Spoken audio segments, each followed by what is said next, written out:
Kawan ngopi, selamat datang. Mari ngopi sambil meracik renungan penuh makna mendalam.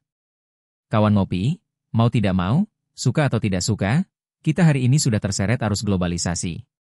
Derasnya arus globalisasi ini membuat sebagian orang terpeleset dan mengubah globalisasi menjadi gombalisasi. Kok bisa sih? Tonton video ini sampai puas, agar tidak tersesat. Dalam buku berjudul Budaya Global, Mike Featherstone menulis bahwa globalisasi terdiri dari dua prinsip kerja, yakni, bigger is better, dan small is beautiful. Yang pertama berarti internasional, dan yang kedua berarti interlokal. Yang pertama bersifat jarak jauh, dan yang kedua bersifat jarak dekat. Dalam pemahaman inilah, maka globalisasi menghubungkan dunia yang jauh sekaligus memelarkan dunia yang dekat. Kita bisa meminjam peribahasa untuk memudahkan pemahaman tentangnya. Semut di seberang lautan tampak jelas. Gajah di pelupuk mata tampak kabur. Kok bisa ada gajah di pelupuk mata sih? Namanya juga gombalisasi. Tentang arus globalisasi, Jeremy Sabrok menulis kisah inspiratif antara turis kaya dan nelayan sederhana. Si turis bertanya kepada sang nelayan, "Mengapa Anda tidak melaut dan menangkap banyak ikan?" Sang nelayan menjawabnya damai. "Saya sudah menangkap 2 ekor ikan besar dan sudah kami makan." Si turis kaya bertanya lagi, "Kenapa tidak menangkap lebih banyak ikan agar bisa dijual ke pasar?" "Buat apa menangkap banyak ikan jika 2 ikan besar sudah cukup?" Si turis heran dan memberinya saran, "Agar kamu kaya dan bisa hidup santai." Mendengar jawaban si turis ini, sang nelayan cengengesan. "Bukankah Anda melihat saya sekarang lagi santai?" Kisah gombalisasi di balik globalisasi juga pernah dialami oleh Selo Sumarjan. Globalisasi, atau lebih tepatnya kapitalisme global, sudah menjadi mentalitas penguasa di negeri antah berantah. Agar memperindah makna, globalisasi dipercantik oleh para penguasa menjadi pembangunan nasional. Padahal, pembangunan nasional juga sudah terinfeksi penyakit ketergantungan pada bangsa-bangsa asing.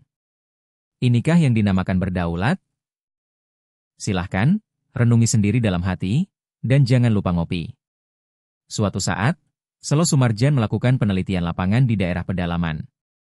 Dia prihatin melihat kondisi hidup masyarakat pedesaan yang jauh dari pusat perkotaan. Dia bertanya kepada sekelompok penduduk desa yang sedang ngopi di tengah sawah. "Apakah hidup Anda sudah cukup sejahtera sekarang?"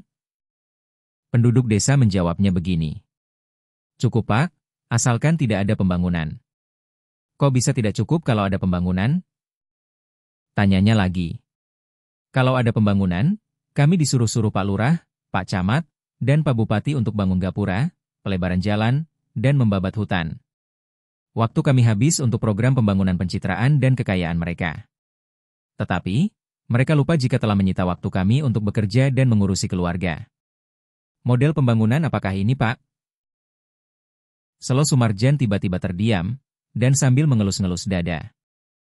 Di negeri antah berantah ini, globalisasi sudah menjadi standar pembangunan nasional sejak periode awal rezim Orde Baru, atau sekitar dekade 1960-an.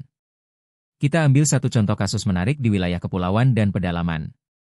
Sebelum tahun 50-an, kondisi hidup masyarakat Siberut sangat harmonis, nyaman, dan aman. Disinilah, keberagaman flora, fauna, dan keanekaragaman hayati tumbuh subur. Sumber daya alam utamanya adalah hutan yang luasnya mencakup 90% dari luas total daratan.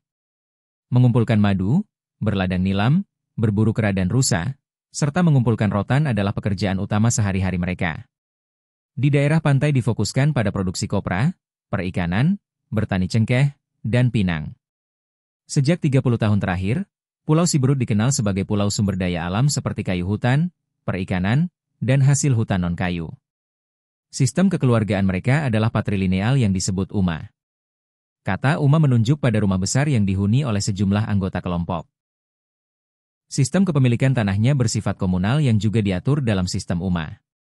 Menurut mereka, tidak ada tanah yang kosong atau tanah yang dikuasai rezim berkuasa. Setiap tanah beserta hutan adalah pemilik masyarakat lokal yang diwariskan turun-temurun.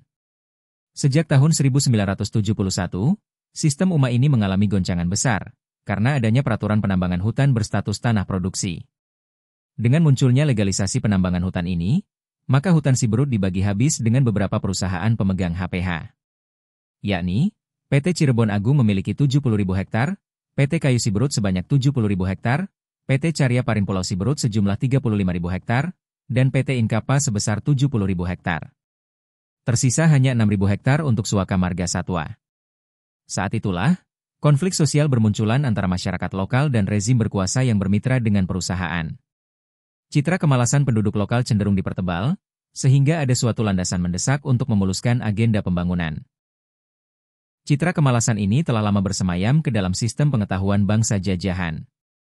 Karena malas, maka sering dianggap menimbulkan kesengsaraan sosial. Multatuli di dalam novelnya, Max Havelaar, pernah mencatat bahwa rezim kolonial, beserta penguasa lokal, mengintimidasi rakyat untuk menyediakan sumber daya agraris. Jika rezim kolonial meminta kopi, maka rakyat harus segera menyajikannya. Jika tidak ada kopi, rakyat harus menanam kopi di ladang mereka tanpa imbalan. Jika rakyat tidak melakukannya, maka akan dianggap pemalas, dan harus dihukum cambuk, dipenjara, atau diasingkan. Inilah ideologi kolonial yang bekerja atas nama kepentingan kapitalisme global. Sejak abad ke-18 hingga ke-20, citra kemalasan dan hukuman pendisiplinan terhadap rakyat ini terus diterapkan. Jika kita sering mendengar kosakata pendisiplinan, penggemblengan mental, dan pengasingan di era sekarang, maka kita bisa tahu dari mana sejarahnya dimulai.